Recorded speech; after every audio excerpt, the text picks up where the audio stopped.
एक समय की बात है। एक लकड़हारा था। वह जंगल के पास एक छोटे से गांव में रहता था। हर दिन वह जंगल जाता था। वह पेड़ काटता और लकड़ी बाजार में बेचता था।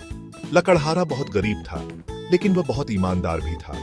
एक दिन जब वह नदी के किनारे लकड़ी काट रहा था, उसकी कुल्हाड़ी उसके हाथ से फिसल गई और पानी में गिर गई। नदी गहरी थी और बहाव तेज था।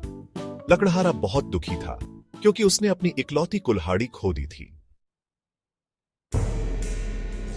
अचानक एक अजीब बात हुई। पानी से एक सुंदर परी प्रकट हुई। उसने लकड़हारे से पूछा, तुम इतने उदास क्यों हो? लकड़हारे ने परी को अपनी खोई हुई कुल्हाड़ी के बारे में बताया। परी को लकड़हारे पर दया आ गई। वह नदी में गोता लगाई और एक सोने की कुल्हाड़ी लेकर आई। क्या यह तुम्हारी कुल्हाड़ी है? उसने पूछा। लकड़हारे ने सोने की कुल्हाड़ी को देखा और कहा, नहीं, यह मेरी कुल्हाड़ी नहीं है। लकड़हारे की ईमानदारी पर परी मुस्कुराई। वह वापस पानी में गई और एक चांदी की कुल्हाड़ी लेकर आई। क्या यह तुम्हारी कुल्हाड़ी है? उसने पूछा।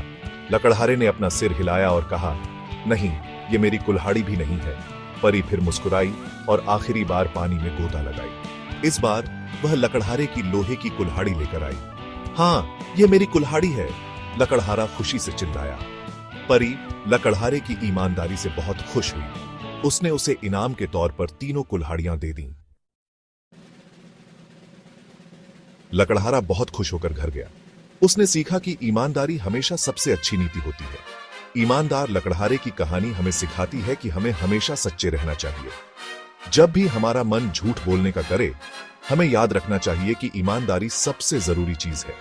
जब हम ईमानदार होते हैं तो हमारे साथ हमेशा अच्छी चीजें होती हैं।